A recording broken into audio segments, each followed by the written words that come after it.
This symphony was the vivid musical expression of what Tchaikovsky saw as his struggle with fate. He wrote that the crushing brass fanfare that dominates the whole piece hangs above your head like the sword of Damocles and unwaveringly poisons the soul.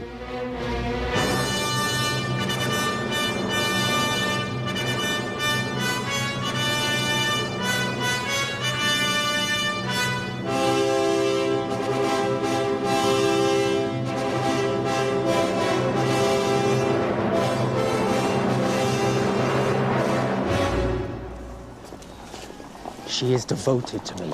I have explained everything to her. Have you? Really? She doesn't love you. She certainly doesn't understand you. She loves your fame. No, she does love me, and I will love her. And you, my dear brother, are simply jealous. You cannot change what you are, Piotr. She will expect you to be a husband.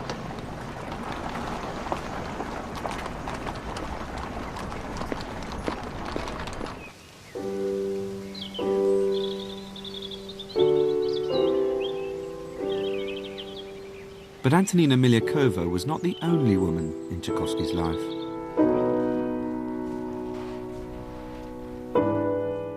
This is Tchaikovsky's former country home at Klin, which is now a museum containing an archive of the composer's letters and diaries. They chart the relationship with the other woman in Tchaikovsky's life.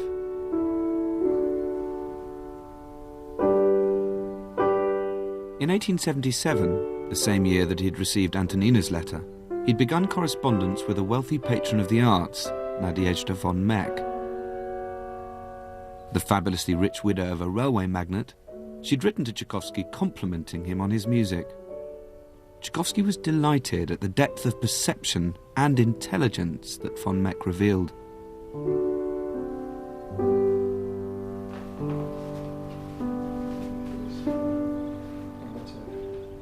So this is his first letter back to Nadezhda von Meck, isn't it? Yes, and you see his initials, Peter Tchaikovsky.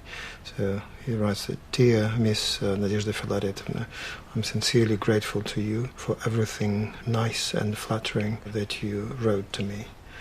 I would like to say that for a musician who live under a lot of pressure and with a lot of difficulties, it is really nice to realize that there is a small number of people to whom you certainly belong, who so sincerely and warmly love our art.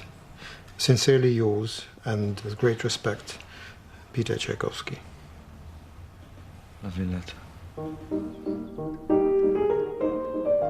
Almost as soon as their correspondence began, von Meck offered regular sums of money, allowing Tchaikovsky more time to concentrate on his work. Their words quickly developed into a passionate exchange of ideas and opinions that often read almost as love letters. An illusion Tchaikovsky was all too happy to foster. My dear Piotr, you are the only person who affords me such profound, such sublime happiness, and for this I am boundlessly grateful to you, and can only pray that what brings me this happiness will never cease, because such a loss would be most painful for me. My love for you is also fate against which my will is quite powerless. How much is redeemed by a nature such as yours?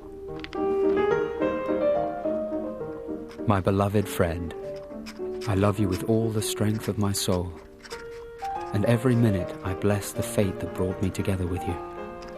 With each new letter, I come to wonder anew at your astounding kindness.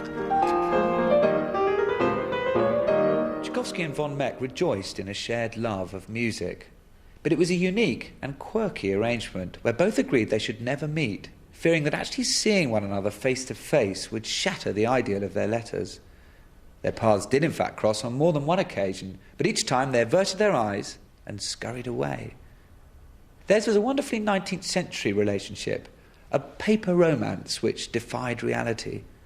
And this perfectly suited the neurotic Tchaikovsky and his reclusive benefactress.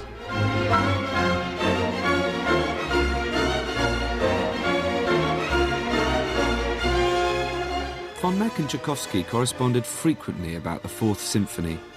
In him she'd found an electrifying talent, a composer whose music challenged the audience at every turn. With the fourth, Tchaikovsky had taken on the symphony, a German form, and resoundingly made it his own. This would become the first Russian symphony to be recognized internationally as a masterpiece.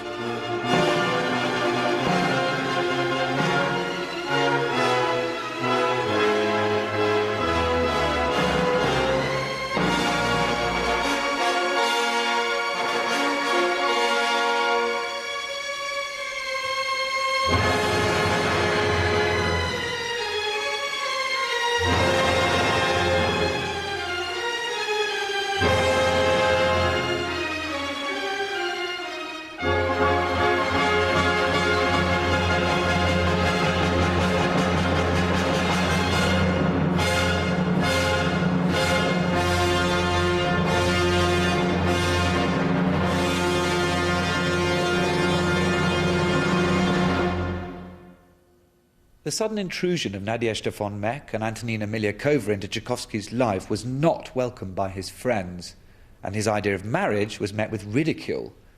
As the wedding approached, they implored him to call it off, but no one, not even Tchaikovsky's one-time lover and oldest friend, Alexei Pukhtin, could sway him from his course.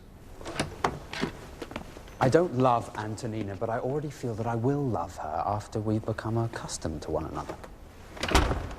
Are you seriously going to marry her? Yes. Are you completely insane? Why are you so damned intolerant? Because, my friend, you are being so damn stupid. If I am seen to be married, people will think twice before accusing me of anything.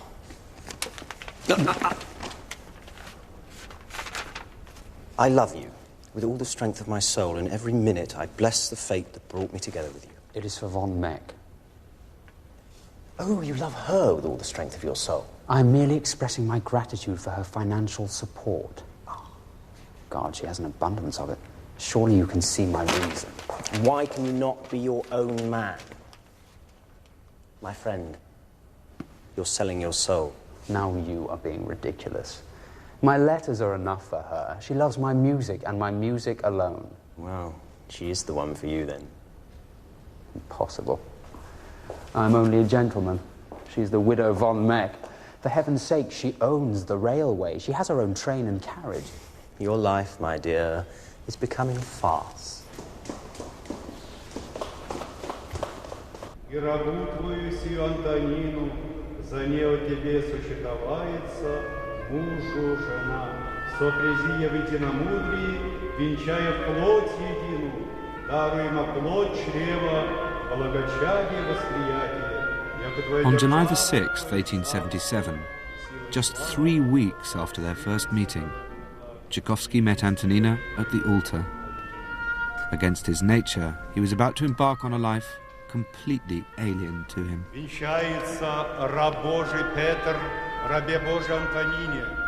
Beloved friend Nadezhda von Meck, wish that I may not lose courage in the new life which lies before me. If I am marrying without love, it is because circumstances have left me with no alternative. Венчается раба Божия